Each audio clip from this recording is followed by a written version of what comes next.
Hi guys, how you doing? I'm making a short video here on the kettlebell swing. Over the years I've done various videos on the kettlebell swing, but I just sort of do a new, sort of fresher one in the new gym. So we're going to do the kettlebell swings from this week coming.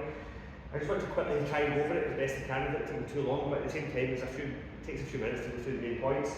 First of all, a kettlebell swing, essentially, you need to be comfortable with the whole concept of hip hinging, which we've done a load of so far. There's a lot like pushing the hips back. One thing I want to sort of emphasise is that when it comes to hip hinging, the idea is to push the hips back, but not the entire body. So quite often when folk do RDLs, and split stance RDLs, they end up sitting back through the whole body to the point where the weight goes onto the heels like this, and sometimes you see a transference of this onto the kettlebell swing, whereby their toes come up.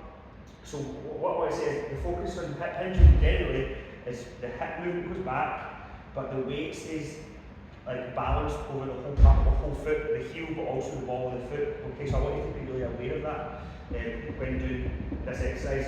When you're hip hinging, the whole concept or the whole idea behind the hip hinge is to keep the spine nice and long. If you're getting the length through the spine, you're getting the length through the hamstrings. Equally, if you round through the back, you're not getting the length, you're shortening through here, you're also shortening through the hamstrings. So you're essentially not getting the benefit of what we're trying to achieve, which is strengthening and lengthening the hamstrings maximally. So that is one of the fundamental ideas of the kettlebell swing. The second thing is the actual movement itself. Obviously, once you start doing it, you'll pick it up quickly.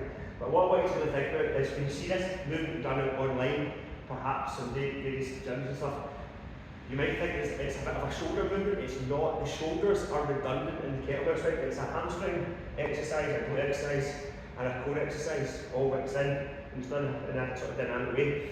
So what I want you to remember is that you're going to be performing the movement like this, and you don't want to lift your arms up. You're not doing a shoulder raise with the kettlebell, okay? So you start off with your feet sort of shoulder width apart, point straight ahead, okay? Not open, not like that, straight ahead, okay? And stand a few inches behind the kettlebells. What it means is that you have to perform a hip hinge like this, and you're already starting in an advantageous position, because what you do is grab the kettlebell and immediately you start swinging the kettlebell. You're going to swing it towards your inner groin area, like this, and then drive it forward. So this here is the kettlebell swing movement here. Okay, so a few things to consider is when you swing it, you're keeping your wrists right into your inner thigh, so making contact here. Okay, so what we don't want to see is a way down here, so you're not swinging it down low like this. Okay, so that is not a kettlebell swing. It should be up nice and high here. Okay.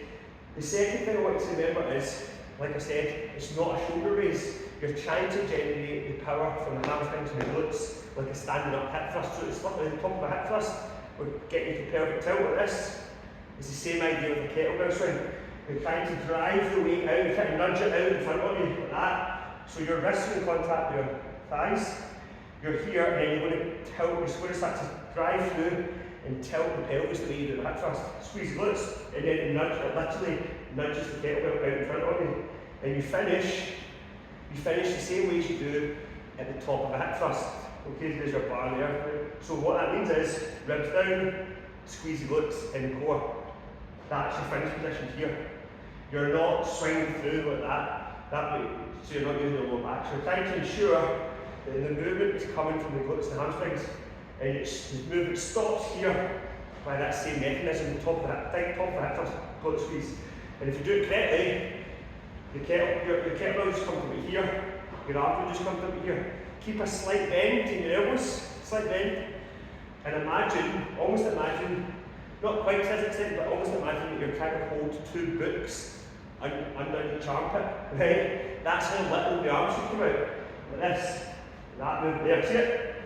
So, if you've got two books under there, depends how fit the books are, but hopefully they're not coming out. If you do this, boom, books are gone, boom, books are gone, engagement with the glutes are gone, hamstrings gone. It's just it's incorrect. There's no variation of it, it's just incorrect. I'm not going to debate anyone about that. I was taught this by Steve Cotter. For anyone who doesn't know who Steve Cotter is, he literally founded the IKFF, the International Kettlebell Federation. So he created this stuff. So it can't just be like made up other versions of it to suit, right? So that is how you do a kettlebell swing, right? So hinge back, swing, drive through. Okay, I've not gone over the breathing yet because there is two different types of breathing pattern here. Another thing to remember is going to keep looking at the kettlebell.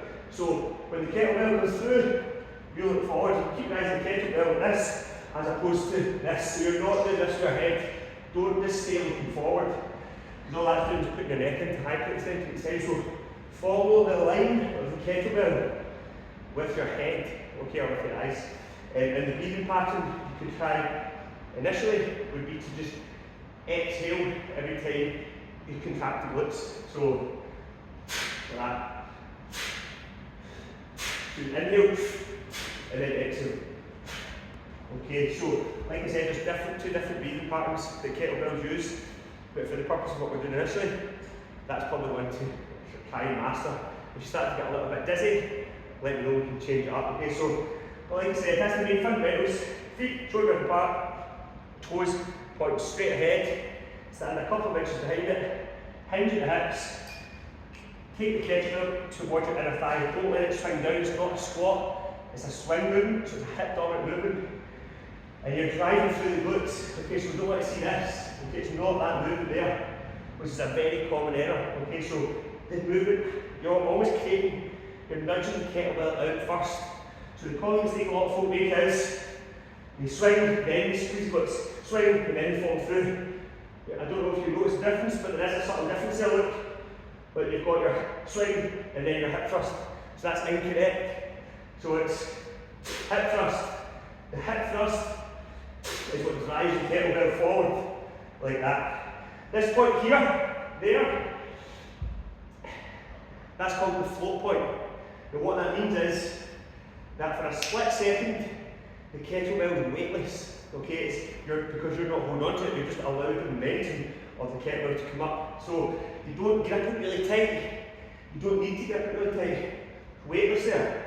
Weightless, if you go into do a wee flick just to try and prove the point that it is weightless, okay, at that point. So be aware of that, you're not gripping it, it's not a shoulder raise. It should be quite relaxed, driving through the hips and glutes. So like I said, it takes time to learn this, usually a few hours of practice, but that's the fundamentals in a nutshell without going into mega detail. Okay, so see you soon.